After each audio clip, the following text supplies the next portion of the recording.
All right, we've been looking at the life of Daniel and the Hebrew boys, and we can deduce from what we have learned during the past 8 days that because of Daniel's lifestyle, mental, emotional, spiritual, physical, emotional, and social, we know that Daniel was a healthy young man, robust. But like Daniel, the thing that amazes me the most was his mental capacity, his spiritual discernment. And with every illness that we have entered this room in 9 nights ago,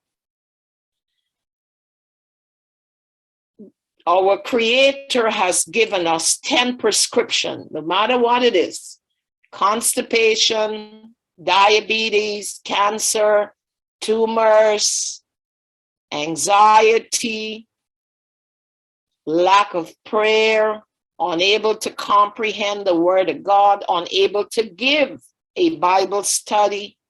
All of these things are impacted, cannot fast, quarrelsome, critical, whatever. In every sphere of our life, God has given us 10 laws of health. Never mind, you see 8 there, but there are 10.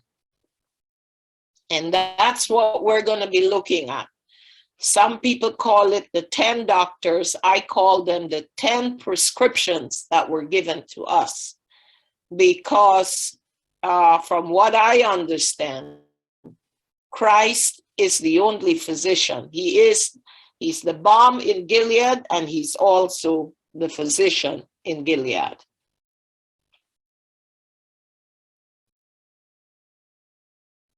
So what is the first prescription?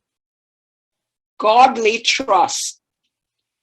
I know some of you are familiar with other acronyms, but if he is the creator and the healer and the restorer, I am convicted a prescription of the creator, the healer, and the redeemer should come first. Wouldn't you agree? So perfect health is possible. You can exercise and be unhealthy. You can be on a plant-based food and be unhealthy. But perfect health is possible only as the human cooperates with divinity. A connection with divine powers provides physical, mental, spiritual, social, emotional, and financial health. Through harmony with divine laws, we experience a state of completeness or a state of shalom, a state of well-being, a state of WHOLISTIC, holistic healing.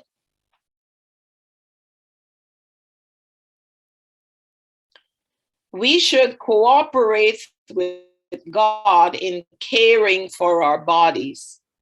Love and obedience are essential for life and health. In order to have perfect health, our hearts must be filled with love, hope, and joy in the Lord. I've always said to my children that happiness is fleeting, but joy is lasting. Happiness is circumstantial, but joy is a fruit. It's part of the fruit of God's Spirit. And so no one can touch your joy. And the Bible says that the joy of the Lord is my strength. So we need love, hope, and joy in the Lord. Perfect health is achieved when we are in a relationship with God. And time would not permit us to go through these, but write the text down and do like the Bereans. Go home. It's a lot of information. And believe me, I have material to cover each prescription for one presentation, but we try to get them all together. So to recognize, to have that relationship with God, and also to recognize our own sacred obligation to the laws. In Ezra chapter 7 and verse 10, Ezra said he prepared his heart to know the law, to do the law, and then to teach the law.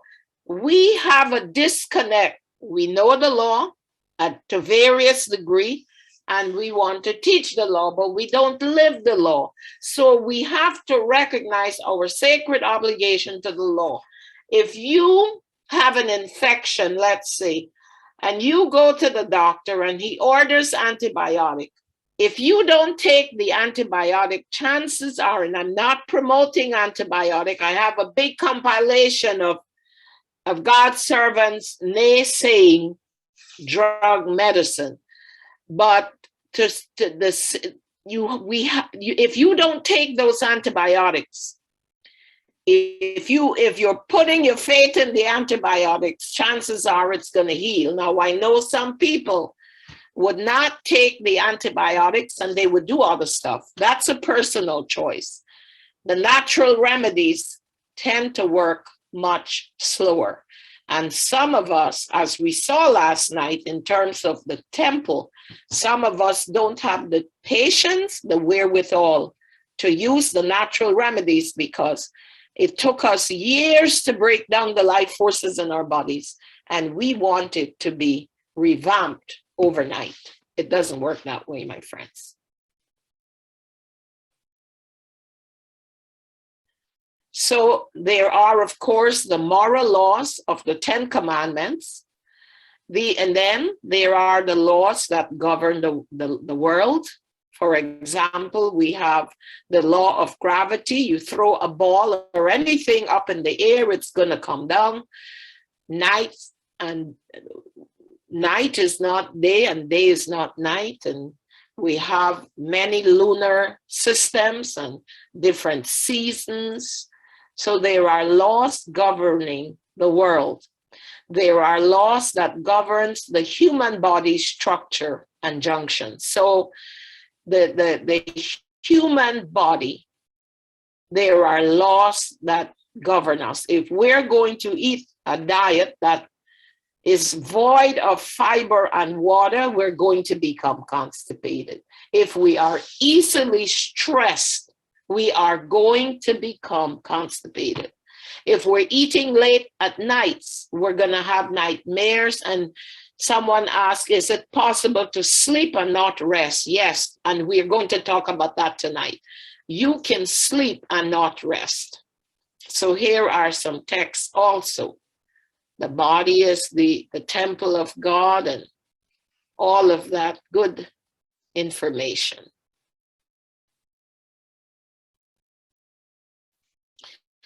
The great laws that guide alike the stars and the atom control human life. To transgress his law, physical, mental, or moral, is to place oneself out of harmony with the universe and to introduce discord, anarchy, and ruin. So just like the laws that govern nature, they govern us also. And anytime we find ourselves outside of knowing and obeying, there is discord, there's anarchy, and absolutely there is ruin.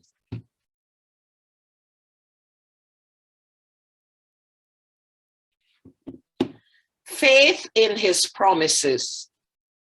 Faith in his promises. Many people have had a problem with Exodus chapter 15 and verse 26, but I take God's word literally. And when he says in Psalm 107 and verse 20, he sends forth his word and he heals them. In Exodus chapter 15 and verse 26, he gives us a recipe. He said, if you would hearken diligently and you would give ear to my command and you would obey my statutes, and I'm paraphrasing, he said, I will not put any of these diseases that I have put upon the Egyptians, because I am the Lord that healeth thee. So we must have faith in his promises. We must also pray because prayer puts us into a relationship, an intimacy, communion with the Creator and the Healer. So prayer, he says, cry to me when you're troubled, when you are in distress, when you're overwhelmed. He says that the assurance we have is that if we ask anything according to his will, he hears. Now, I'm not going to walk around and tell everybody that God will heal everyone physically, but I do know that he's going to heal us spiritually. So he says, if we abide in him and his word abides in us, we can ask whatever we want and he will give it to us. The next prescription is open air. Today on my digestive walk, I'm up in the mountains and it was 8 degrees. Oh dear, it was so cold. But I ventured out like a brave soldier. Remember, the fountain can only rise as high as its fountain head. So if you're guiding and leading your family or your group, then do strive. Ask God for strength so that you can obey. I can't tell you to do a digestive walk and then I'm not doing it. So while the human body can exist for up to 6 weeks without food, a few days without water, the human body can only exist without air for a few minutes.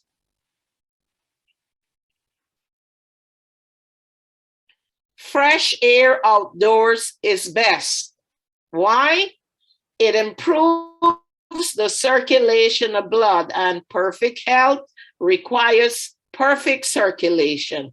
The life of the flesh is in the blood, and good blood is necessary because blood is the current of life. It relaxes the body and it promotes a sense of well-being. I have been very tense these last few days, and I have been doing 30 minutes of stretches every day. And I've been walking and doing weights, but lately I've been so enamored with my granddaughter, I've neglected some of my workout routine and I haven't been stretching, and I can feel the tightness in those muscles and joints. But good, healthy air will relax the body and it promotes a sense of well-being. And we have some who are physically compromised, and I did some research today and I found a beautiful chair routine for exercising. And I pray God that they will follow, because it is diligent obedience means striving to obey every single law of health, to take every prescription. All right. If the doctor gives you 3 pills, you can't take 1 or 2. If you hope to correct the problem. Again, I am not pushing drug medication. It improves digestion. It improves night sleep and rest. Remember, I said that the blood carries heme, and heme combines with oxygen, and digestion takes a tremendous amount of energy, blood, oxygen. So if we're not getting fresh air, especially outdoors, then we would have compromised digestion and sleep. Now, a lot of people not only shut their windows, but they have the drapes and the blinds. Pull those blinds, crack those windows, put on more clothes. When we began this lifestyle, if the children would ever complain that it was a little chilly, I would say to them, we have heaters, heating pads, we have heated blankets, we have a lot of winter garb, just double up and triple up. Put your socks on, if you have to wear gloves, put a hat on, whatever. It is the best sleep, trust me, that you can have. And those of you who live around the city and you're afraid of the thieves coming in, can your God plant an angel there to protect you? I believe he can.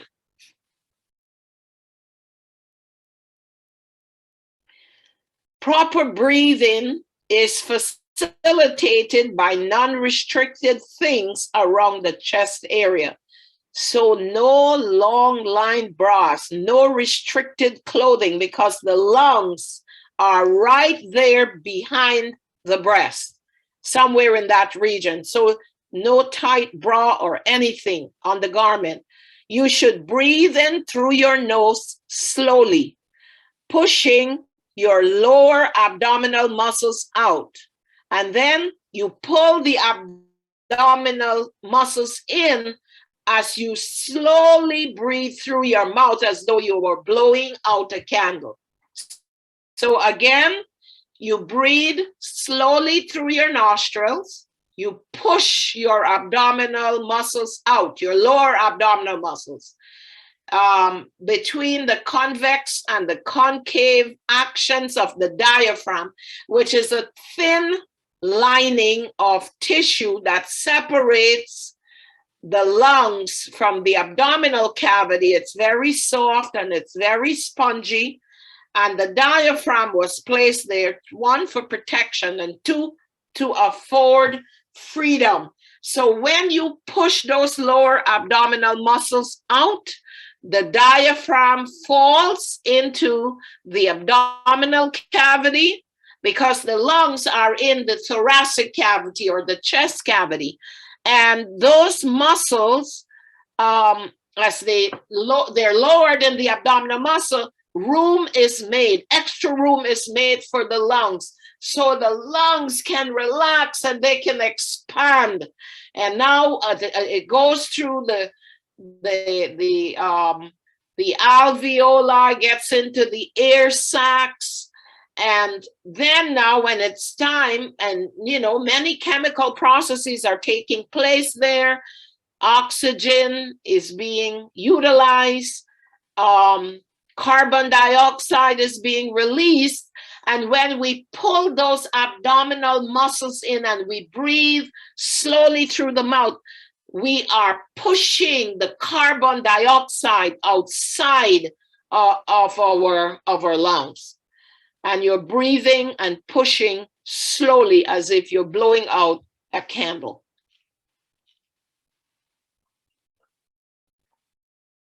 Outdoor, if it is closer to the water, especially after the rain, the air becomes negatively charged. These negatively charged ions, they improve the function of the protective cilia in the lungs.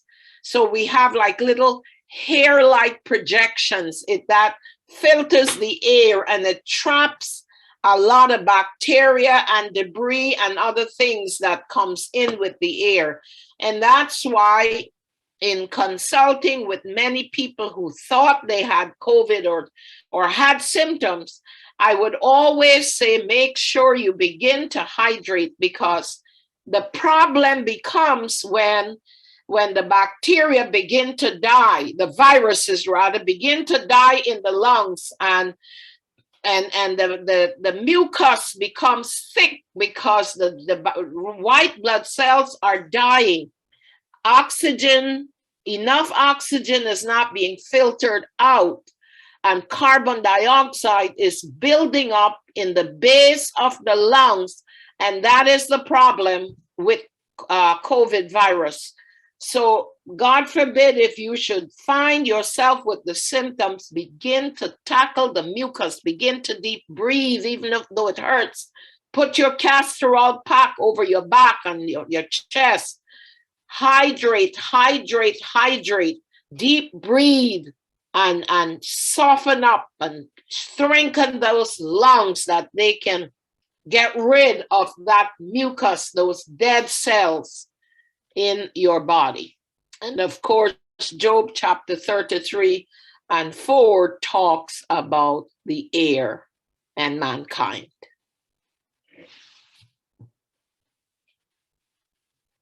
Oxygen is vital to each of the cells that are in our bodies, and poor breathing patterns along with polluted air deprive the body of pure air.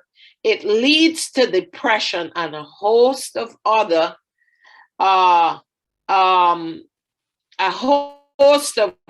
problems. Keep your window slightly open. Use plants that help to filter the air. Bamboo plant, Gerber daisy, Boston fern, snake plant, the peace lily. Those are all plants that would help to filter the air. So keep the room cracked, deep breathe properly, and put a plant. You should have a plant in every one of your rooms, especially your bedroom, especially if you're not sleeping alone. All right.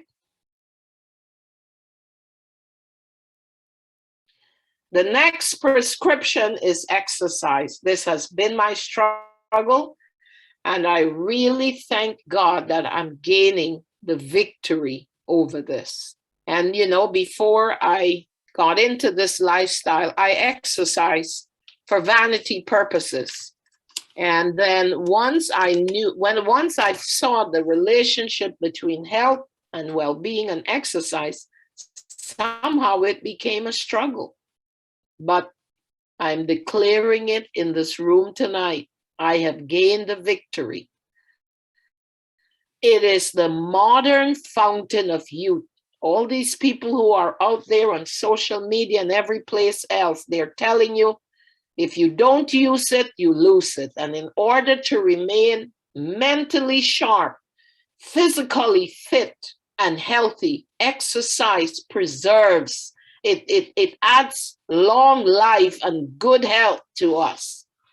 It can aid in holding back the aging process, listen to this, as much as 30 years.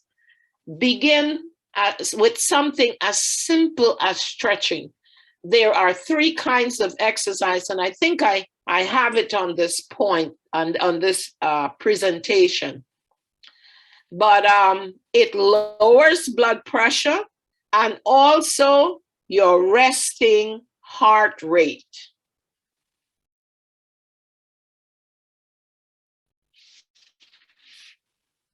It lowers your low density lipoprotein cholesterol, and it raises the high density lipoprotein cholesterol in the blood.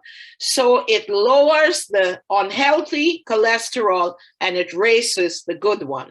I found out that most recently, within the last 2-3 years, that you can be on a plant-based diet and you can still have a high cholesterol level, because we know cholesterol generally comes from animal products.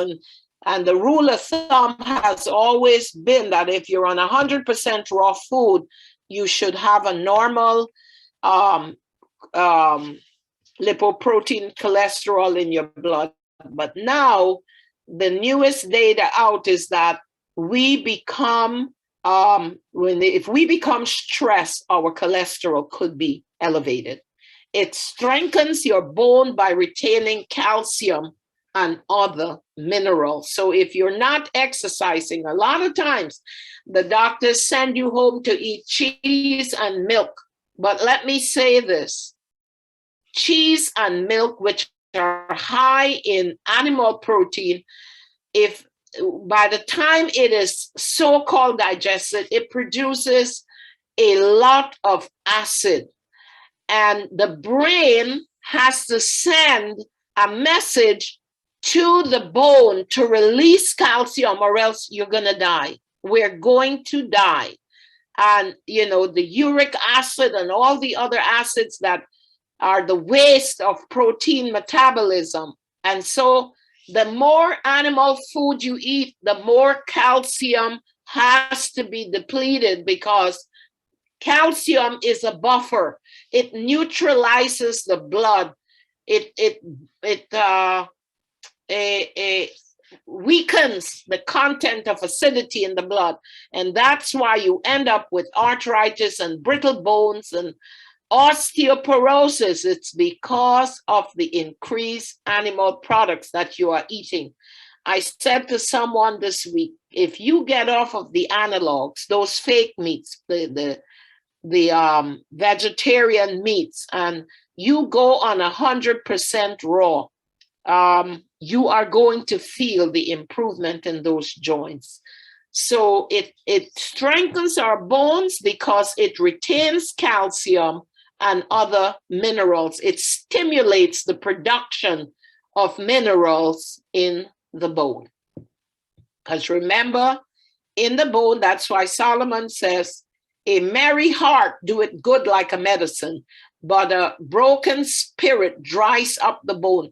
The bone produces the 3 kinds of blood cells that we need for life and health. The red blood cells, the red blood cells carry the heme that brings the oxygen and the energy, and it has a big work to do with blood and circulation and all of the metabolic processes in the body. The white blood cells, they fight and destroy bacteria and viruses and yeast and fungi. And then they're like the garbage bin. They pick it up and sweep it out of the system. And then, of course, the platelets helps to coagulate the blood so that we don't bleed to death if we have an injury of any kind. So it elevates the mood and it decreases the risk of depression. Mood disorders runs in my family. And I want to shout out to my sister here tonight, and I want to encourage you to keep exercising. It is not only for weight loss, but it would help our mood. It relieves anxiety and it decreases stress. So anxiety, stress, and depression, they all are companions. They walk together. So if you're stressed, you become anxious, you're going to get depressed. And exercise is the most underutilized antidepressant. It increases our energy and it results in more productivity. There is no one in this room tonight who exercise and have not felt energized. And when you have more energy, you have a tendency to be a lot more productive. You set your goals and you work towards increasing, improving your goals.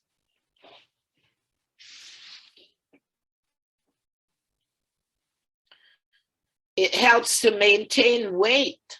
It reduces the risk for high blood pressure, diabetes, and cardiovascular disease. These are all degenerative disease. And remember, we said the life of the flesh is in the blood. Perfect health requires perfect circulation. And good blood is the current of life and good health. So if we're exercising and it is increasing circulation, these degenerative diseases are going to have a very hard time taking over our body. It reduces the risk for breast cancer and colon cancer.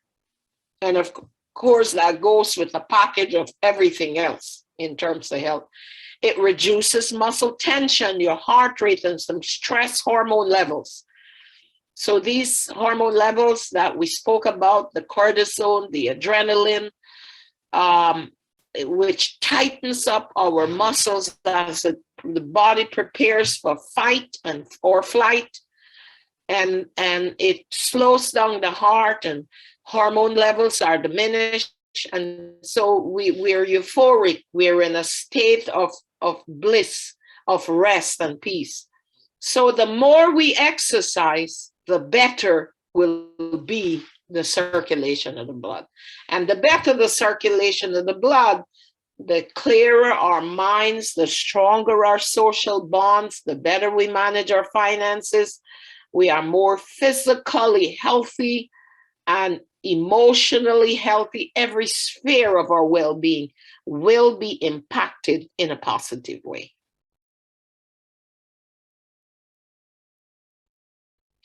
Morning exercise in walking in the free, invigorating of air of heaven, or cultivating flowers, small fruits and vegetables, is necessary for the healthful circulation of the blood. And whatever it is, whether you're walking or you're gardening or you're cleaning, whatever, but also I want to say gardening is very therapeutic, because when you garden, when you go outdoors, you're getting fresh air, you're getting sunshine, you're getting exercise. So you're going to have to drink, especially if you're in the tropics or in the South or in the summer. You're going to have to drink more water. I remember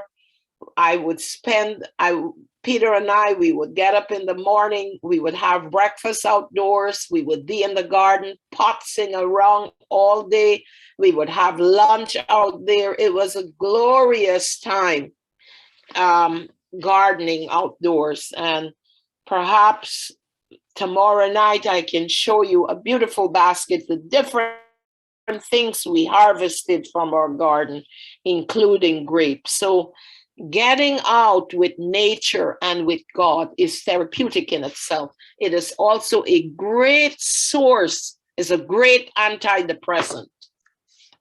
You know, when you nurture and you see things grow, something different happens. Sunshine, this is our fourth prescription. Remember the pineal gland that we spoke about.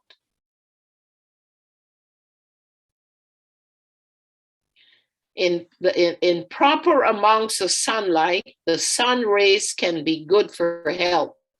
Don't overdo it. Don't get out there and fry yourself up. And a lot of dark-skinned people, we think that, we cannot be affected. Well, when I was in college, I went to school with a girl from Ghana, and her skin was literally like the skin of a purple grape. She ended up with melanoma, which is a type of skin cancer.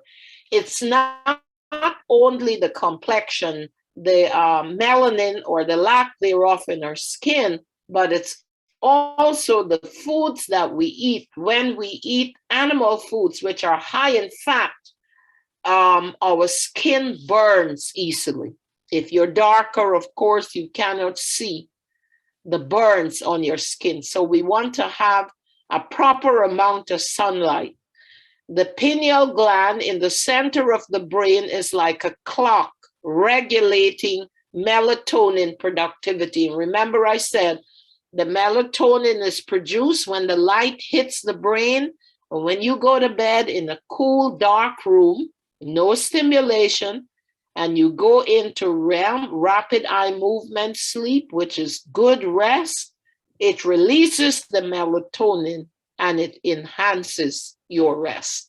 Melatonin enhances sleep and it peaks in children, but as we grow older, so from birth, a child gets more and more melatonin. For us, it's the opposite. The older we get, the less melatonin we produce and absorb. So we can become very challenged in terms of resting and sleeping.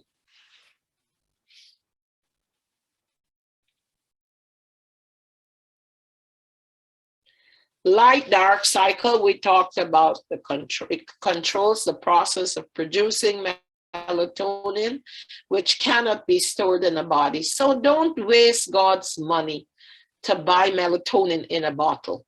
Get out into the sun, walk, breathe. You're going to get fresh air, sunshine, and exercise. 3 prescriptions checked off. Daily exposure to sunlight boosts the melatonin output. And of course, it gives the skin a healthy glow. Now, if you want to protect your skin, aloe vera gel will protect the skin when you're out in the sun. And it doesn't matter what color your skin is, you need to protect your skin. Not only will you burn, but you will wrinkle prematurely with overexposure to the sunshine. I have to tell you another benefit that I saw today. I have 8 spots on my face, and I noticed today that they are clearing up nicely. That means that my liver is becoming healthier each day on this plan. So I thank God. So it gives the skin a healthy glow. Like Cynthia Prime says, it's the oil of delay. And when they ask her, what's the oil of delay? She said, the Holy Spirit.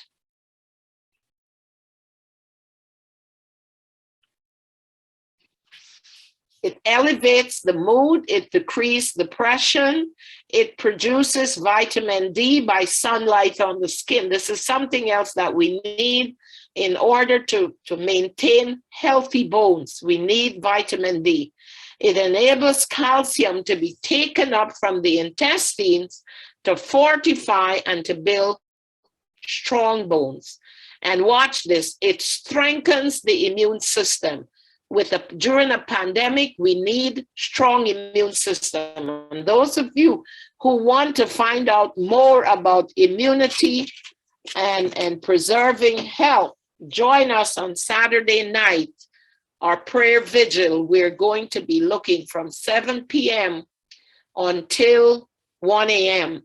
And from 6 to 7, the sweet singers of Zion will take us to the throne of grace in beautiful music. It relieves pain in the arthritic joints. So if you're getting pain in those joints, get out into the sun. If you can't get out in the sun, then pull your drapes, sit at the window, expose the area of arthritic pain. It lowers cholesterol level in the blood.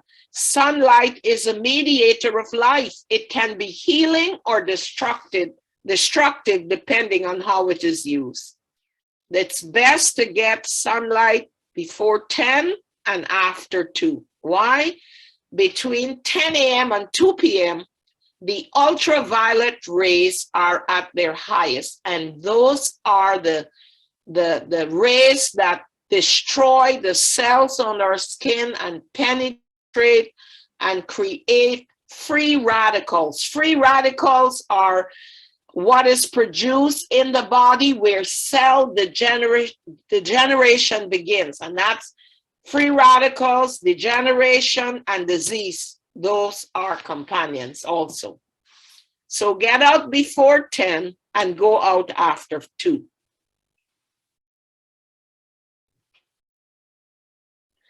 The ultraviolet rays are highest, I said, between 10 and 2.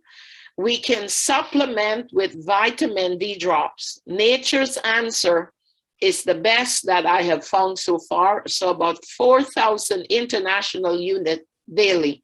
Now, for a long time, I did not believe in supplementation, but I found out in research that, and collaborating with colleagues in this work, we're finding now that because of the chemicals in the air, what we're putting on our skin, being cooped up in buildings and our homes all day long, we're not producing and absorbing vitamin D the way we should. And most certainly during a pandemic, we need vitamin D because vitamin D is also crucial in maintaining a strong immune system. So nature's way. It also kills germs. So pull those drapes and destroy those bacteria that are growing in your home. proper rest. Someone asked, well, can we sleep and not get rest? Absolutely. Absolutely. And insomnia is an epidemic. 75% of primary doctors' visits are related to stress. We use 5 billion tranquilizers. That's the stuff to calm you. We use 5 billion barbiturates. Those are a little stronger than the tranquilizer is to mellow you. Barbiturate is when you're on the edge, when you're on the spectrum.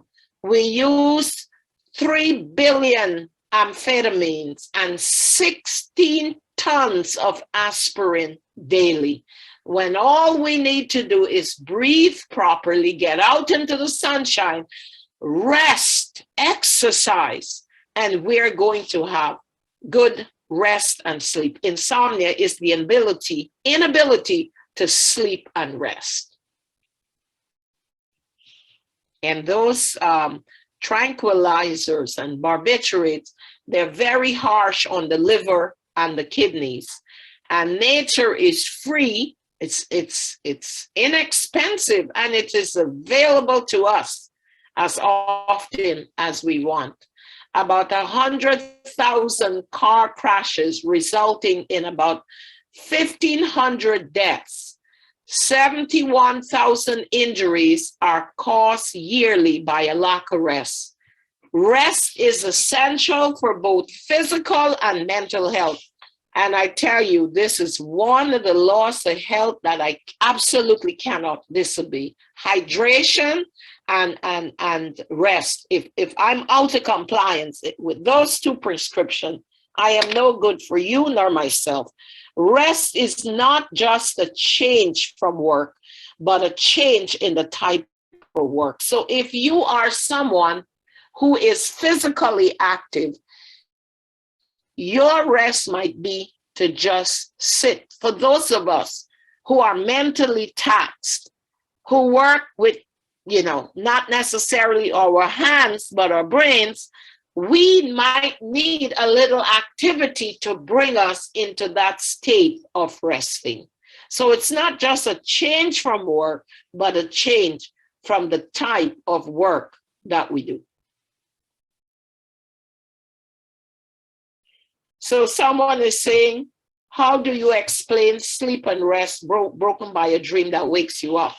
Remember the nightmares, anything that interrupts your sleep is not God's plan. So whether it's anxiety, stress, late eating, whatever, it will interfere with your rest. And so remember we said late eating can bring a lot of nightmares and bad dreams because the body toxins are building up and dreams occur. Now, dreams are for God's people because he spoke to us about visions and dreams, and we're going to see that tomorrow in Daniel's life. But when we have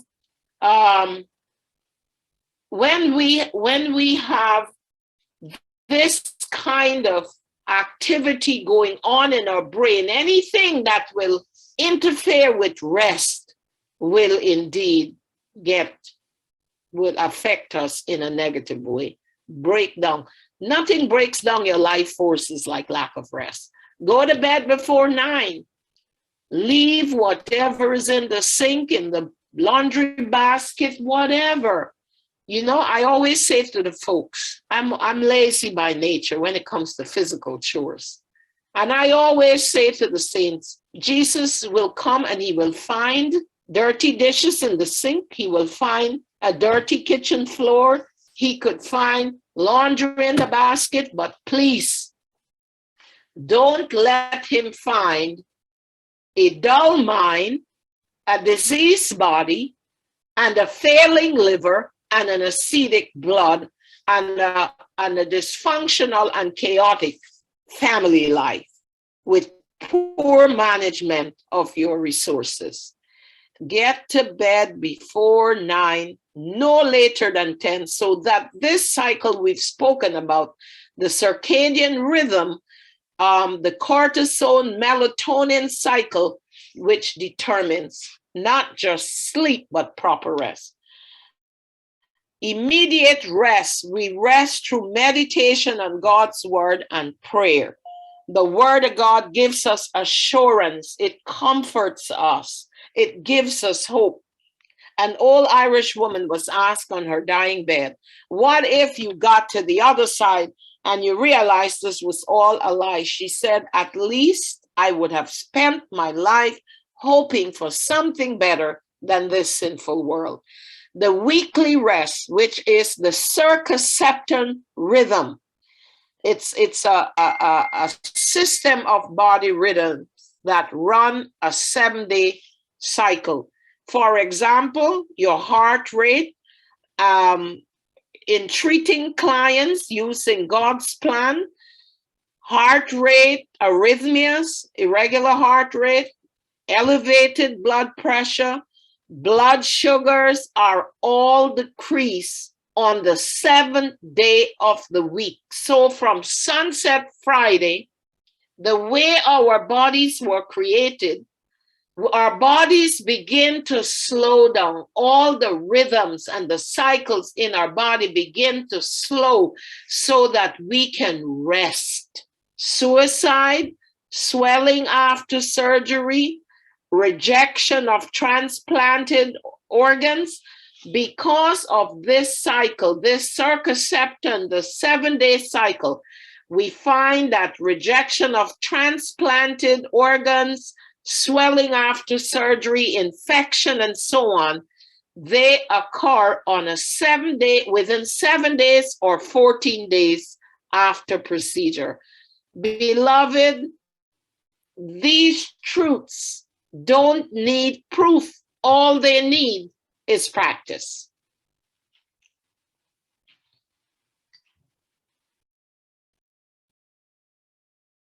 So how do we get this good sleep? A dark, quiet room. Not even the Bible or gospel movement. Your TV should be out of your room. The white light activate your brains. So even when you're in a trance, your brain is still working. An empty stomach, 3 hours after eating. So you should eat 3 hours before going to bed. Moderate physical activity before bed. Remember, we said exercise is best when? Early morning, because it sets the tone for the day. Don't go exercising too much in the night, because it is going to stimulate and give you a whole lot of energy that it might become difficult for you to slow down and get into that rest mode. So if you must, if for whatever reason you didn't have the time to exercise, maybe something like some stretches of the upper and the lower body, 5, 10, 15 minutes, but nothing strenuous before bed. A clear conscience, a mind at peace with God. Nothing scares us and stresses us out like if our minds are tormented. Evil surmising, you said or you didn't say something about a person and you're not hearing from them and you're wondering if you had done anything to cause a rift in that relationship. It will affect your mind and your peace with God. So a clear conscience will bring peace, and a peaceful mind in a peaceful relationship with the great physician will also give us rest. So cast those cares upon him. Let him detox and heal your liver. Purpose in your heart that you are going to change the pathways of your neurons in your brain. You're going to stop believing the misbeliefs that you've been programmed with from childhood to early life and even into adulthood. Start replacing those misbeliefs with truths I am not going to be a failure. I am not like my father, my no good father. I will not be sloppy like my mom. And you begin to say those things to yourself. No, I'm not going to be living the rest of my life from paycheck to paycheck. I'll make sure my colon is clean. I will make sure my liver is getting better. I'm going to make sure that my frontal lobe is being healed, my amygdala, the place of memory, my limbic system, the place of emotions. I'm going to be taking care of those things. I'm going to be building strong bonds in my relationship so that I can have the energy, the wherewithal, the mental clarity, the spiritual discernment to manage my resources well. So it is necessary that we maintain these prescriptions. Keep them in your pharmacy. Lots of water, not just water. I've counseled a lot of people this week, and almost everyone said to me, I drink a lot of water. And I said, well, how much is a lot? And I have to tell you, unfortunately, no one was drinking a lot of water. There are several formulas on how much to drink, but I am a lazy person by nature. And so I love to give you hacks and easy ways of following these laws of health. I say drink enough water until your urine is clear, like the urine in your toilet bowl. If you are cleansing and you're using herbal teas, you might see a change on this detox during your cleanse, your colon cleanse, for sure. When you get to the liver and you get to the kidney and blood cleanse for the brave and the courageous, you're going to see all different kinds of shades of urine. But the general rule is to have your urine so clear that you would have clear urine within the toilet bowl. Water is supplied continually, is needed for all living things. Remember, I said we can only live a few days without water. 70% of our total body weight, about 50 liters of water, is in the body of an average man, and about 40 liters in that of a woman. So 70%, 75% of our brain cell is made up of water.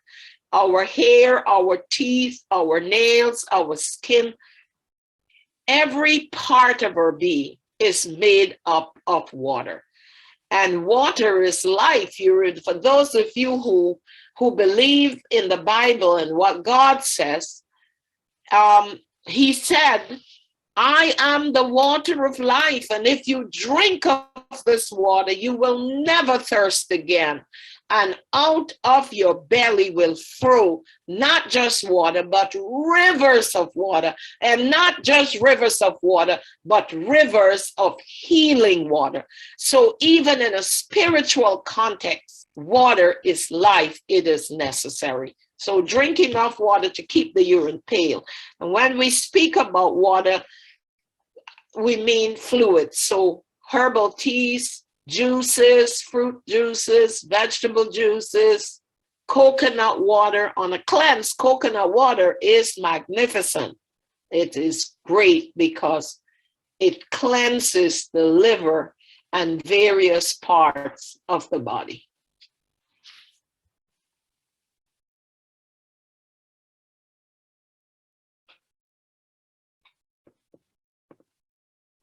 We can lose up to 12 cups of water daily through the skin, the lungs, the urine, and the feces. Fruits and vegetables, we said, are high in water content. So drink 5 to stay alive, 8 to feel great, and 10 to rejuvenate. So the more water we drink, the better we will be.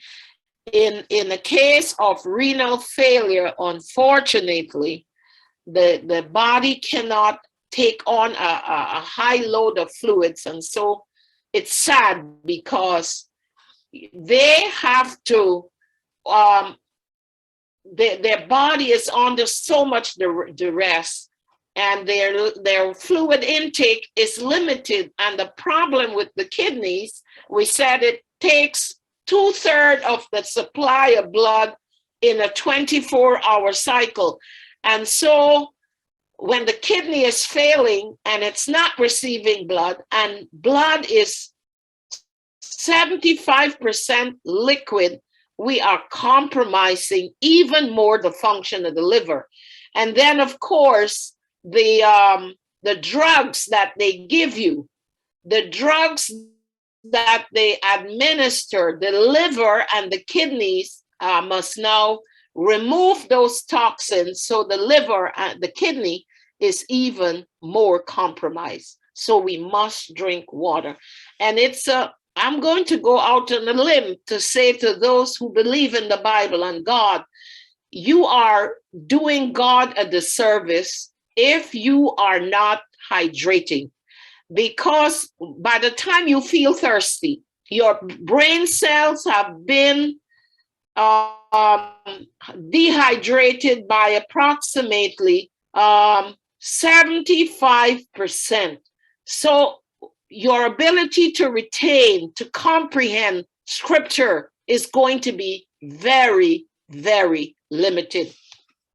Your ability to discern is going to be compromised. So the rule of thumb is to drink half an hour to an hour before meals and about 1.5 hours after meal in order to maintain the potency of your digestive enzymes. Water delays the process of digestion of solid food. It also weakens the enzymes, and you do not need water to wash it down. The musculature of the muscles of digestion are very thick, they are very firm, and also the contraction and pushing of a process called peristalsis is creation's means of moving food down the digestive tract. So don't drink and eat at the same time, because you can be on 100% raw food, you can be on 100% organic foods, you are going to be creating more toxins in your body. Drink water at room temperature. Cold water must be warmed up to body temperature to be absorbed, and hot water must likely be cool. No, you're not filled with gas because you are you're not drinking a hot beverage. The only reason you have gas in your intestines is because you're constipated. The E. coli that are overworked in terms of chopping and trying to get rid of the waste, they are dying. And when they die, they give off a noxious fume, a stinky smell. Also, you're not gassy because of beans. If you take the time to study how to prepare your beans should be soaked so that the high percentage of this very the protein as well as the carbohydrate in beans, it must be dextrinized, it must be transformed. So when you soak it and you cook it slowly, you're going to be able to digest beans much easier. Beans are nature's superfood, high in fiber, high in protein, and high in many phytonutrients. I posted in the chat yesterday, and for those of you who are not on the chat, can we put up the link in our chat tonight so they can join? Because the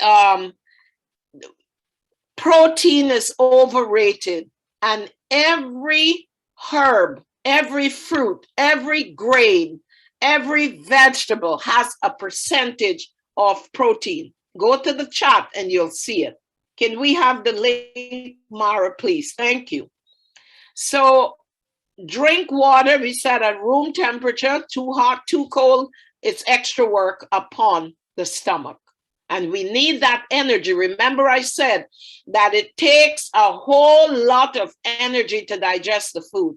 The mesenteric artery, which is the largest tributary from the largest artery, which is the aorta. Arteries bring blood from the heart to different points of the body, and veins take blood back from the cells, from the organs, from the tissues, from the system, back to the lungs and back into the heart.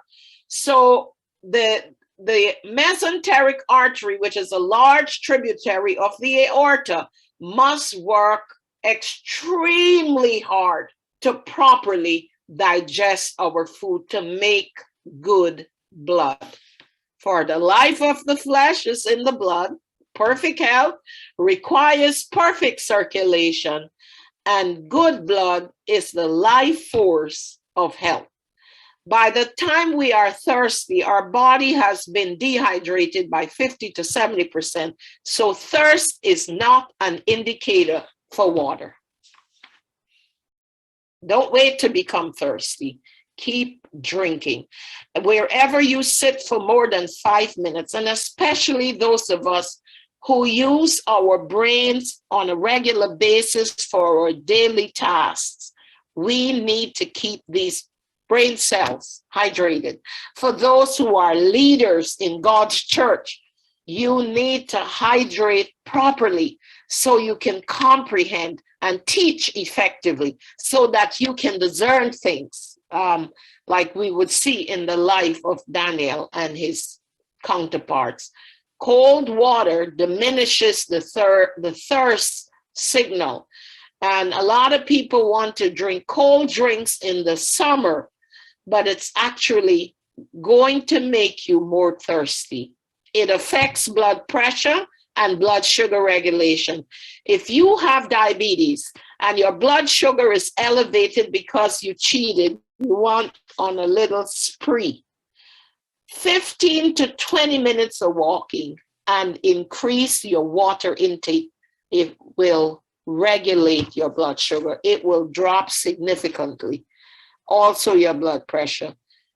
Why? Because thicker, most viscous blood increases the risk for stroke, because in high blood pressure as well as in diabetes, sugar lines the glucose lines the walls.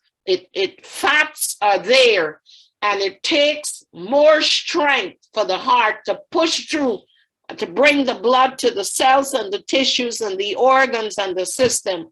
And that's where we develop a stroke, because in pushing this highly viscous, this very thick blood, it begins to break away plaques from the lining of the blood vessels. And if it goes to the heart, you have a heart attack. If it goes to the brain, you have a stroke. If it's on your right brain, your left side is affected, and vice versa. It affects your blood sugar, your pressure, your cholesterol. Begin the day with a glass of warm lemon water, not hot, warm lemon water, and a dash of cayenne pepper. Remember, again, that text about the water of life in John chapter 7 and verse 37. You would drink of this water and you'll never thirst again. And out of your belly, actually out of your belly would flow rivers of healing water. So you're healing yourself, and you become a conduit of God's healing power and love, so that when you come into contact with humanity, you're bringing the love of God in their lives. And we said a few nights ago that love is a divine power. It is a divine principle that circumstances or occasion or people cannot change.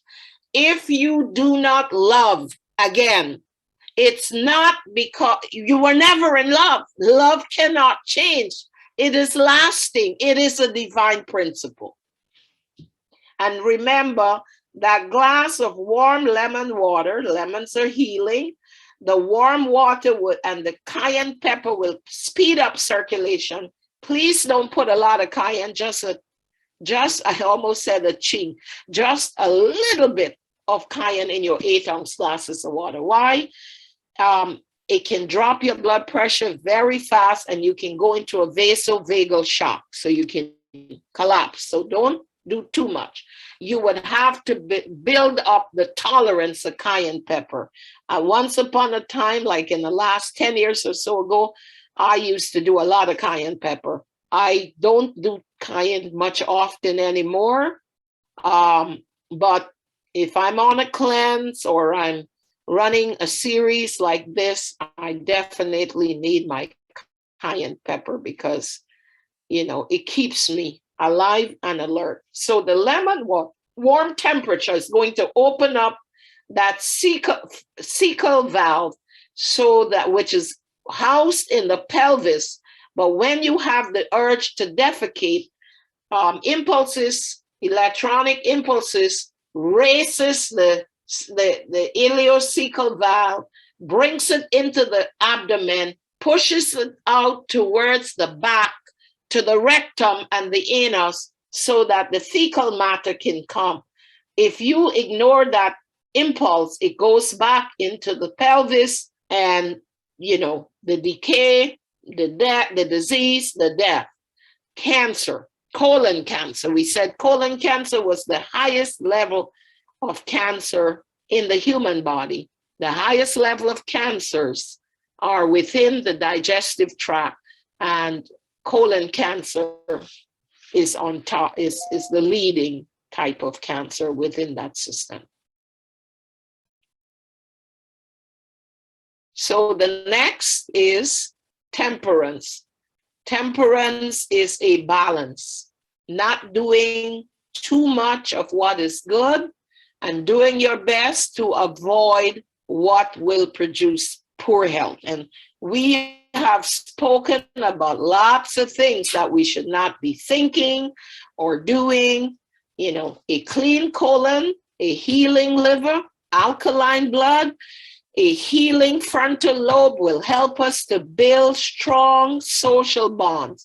We said that if we can forgive and we can love unconditionally and we can forgive, and if we can perform benevolent acts towards each other, we'll never divorce. We will have no trouble or very little trouble. Even when we have trouble in our relationships, we are going to be able to resolve them. I remember during a very active time in my ministry, my brother said to me, you can travel all around the world and you can do this and you can do that. And if you don't fix your marriage, you're going to lose out. Thanks be to God. Through much prayer, through much faith, before my husband died in my arms, we had reconciled. And this power of God, this God that we know and serve, he was able to grant us social health so that he died in harmony, peace, and love. If we're saying that we can't improve and enhance our relationship, we are saying that this mighty God that we speak about, that he is powerless. So a balanced, healthy lifestyle may not make headlines or produce profitable markets, but it creates improved health that lasts, right? It's not profitable. Neither is it popular. But I tell you, when you become sick, you want to know these prescriptions.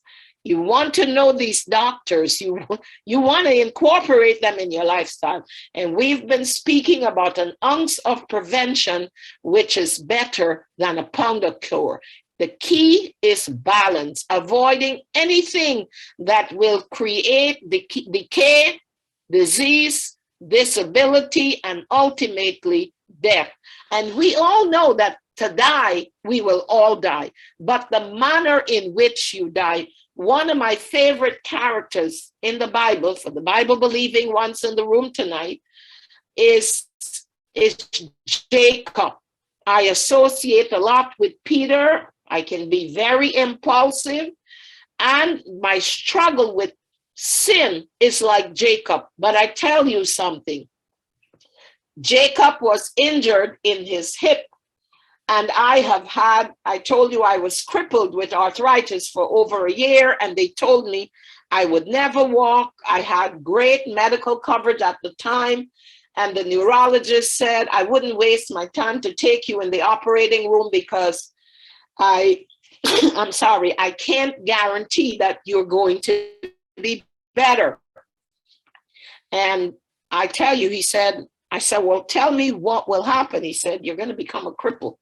I'm here to tell you, friends, this lifestyle, which I am so passionately telling you about tonight, I am not crippled. I don't use a cane. I don't sit in a wheelchair. And I plan to do like Jacob, because the Bible says that Jacob picked up his feet at 147 years.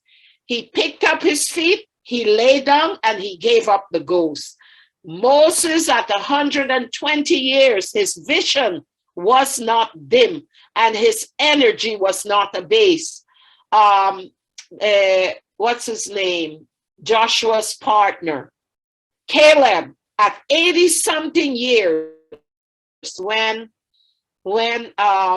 Moses died and Joshua took over the military. And you know, for those of you who are young, you feel like the old folks have to go down. We've had too much.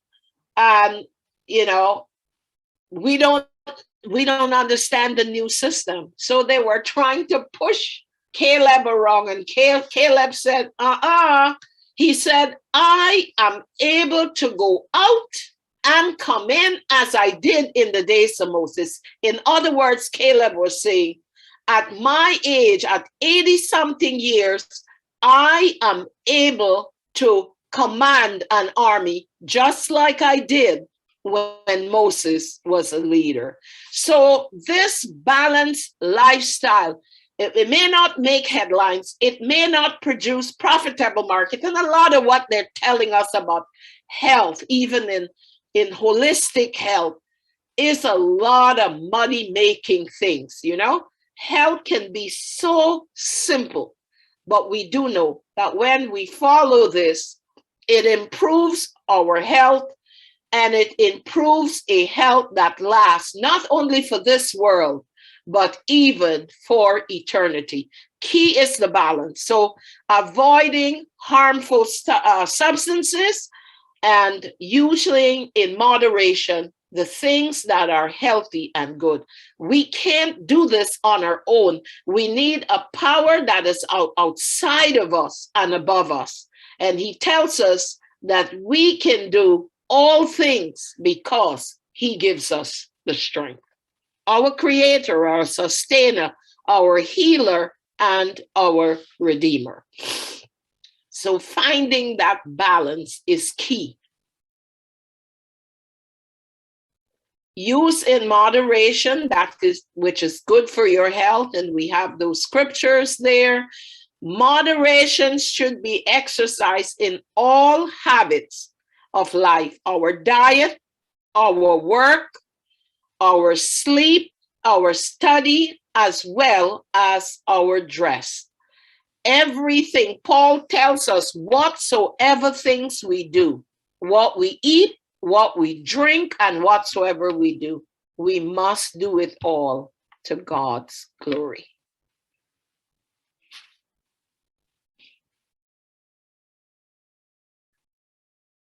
Tobacco, nicotine, carbon monoxide, tar, cyanide, all of these chemicals that are found in a lot of stuff that folks smoke are cancer-forming compounds. Now, if you've never smoked, you don't understand the addiction, but it is an addiction. I was once a smoker, and when I see someone who smokes, I don't criticize or condemn them. I offer a prayer And I say, God, if you could deliver me from smoking, you can deliver this person from smoking. So alcohol poisons the brains and the nervous system, the heart, the liver, our gastrointestinal tract, as well as our immune system. We're looking at some of the harmful substances that we put into our bodies. And for those of you who have been taught about Paul and his counterpart having wine, when you research that in the Greek, it was grape juice. And you know, we are told that for those of us who are Bible believing folks in this room tonight, we are told that we must conform a text by comparing it to a few other texts. And when you go to the writings of Solomon, he talks about alcohol and its effect upon our ability to think clearly, to discern, to make decisions, and even to maintain wholesome relationships. I also did my share of alcohol drinking. Tea, coffee, cola, caffeine, it contributes to nervous disorders, palpitations, osteoporosis, sleep, and memory disturbance. In addition to sleeplessness, a lot of what happens in terms of accidents and so on comes about as a result of caffeine within the system, because what it does is an upper. So it stimulates the heart, and the heart begins to beat very fast, but it's firing and losing power. So the regular beat of a healthy heart goes lub-dub, lub-dub, lub-dub. But if you're drinking tea, coffee, and cola, which are caffeinated, and by the way, those of you who pride yourselves that you don't drink cola and Pepsi, honeydew is higher in caffeine content than any of those. But now with caffeine in your system and the overstimulation of your heart, it goes lub-dub, lub-dub, lub-dub, lub-dub. So you're firing faster beats and weaker beats. And the life of the flesh is in the blood. And perfect health requires perfect circulation. And good blood is the life, is the fountain of life. So cooperating with our biological rhythms, the circadian rhythm, which is the daily rhythm, the 24-hour cycle, the momentary rhythm, which we said prayer and meditation, and then the 7-day cycle, the circumception rhythm. We said that somewhere at sunset on Friday, it is scientifically proven that all of these rhythms and these rates begin to relax and lower to prepare the body for a rest that was intended for God's creation. And so cooperating with those biological rhythms promotes well-being and longevity. Be regular in your rising and reliving, your meal times, your devotional and study time, your outdoor exercise, your goal planning. Regularity, the body, the rhythms of our body, like regularity. So if we're going to heal mentally and cultivate strong relationships and heal our liver and remove toxic emotions and manage our resources efficiently, we must have regularity. In our support chat today, I wrote about SMART. Go to the chat and you'll see what I wrote about goal setting. If you are not a Bible believer in this room tonight and you don't do your devotionals, a devotional per se, your goals and whatever it is you hope to achieve, meditation, you need regularity in whatever area of your life would bring healing, wholeness, and ultimately success in your life. So our final, I'm going to ask you for a few moments. I'm going to run this through because we've been talking a whole lot about nutrition, and it's not just nutrition. Suffice to say that adequate nutrition is not only what we eat. It is how we eat, when we eat, and where we eat. Mealtime should be a positive, healthy, comfortable experience. Don't eat on the run. If I have a busy day, I drink my salads. I blend them and I drink them because it takes a tremendous amount of time to masticate your food so that it can be digested properly. Major portion of your diet should consist of fruits and vegetables prepared in the most natural and tasty ways. Do not eat too many variations in one meal, and vary the diet from meal to meal. So don't eat the same thing every day. Remember, in our chat, we've been talking about the rainbow diet. The rainbow diet, each color has a nutritive healing power for the body. And so, like, for example, your green vegetables, they help to stimulate production of hemoglobin, the heme in our blood, which brings oxygen for body processes. Your beta carotenes, they are antioxidant. They zap free radicals. Free radicals are produced when we fail to honor these laws. And wherever free radicals go, decay, disease, and death follow suit. So your orange, for example, they destroy free radicals and begin healing.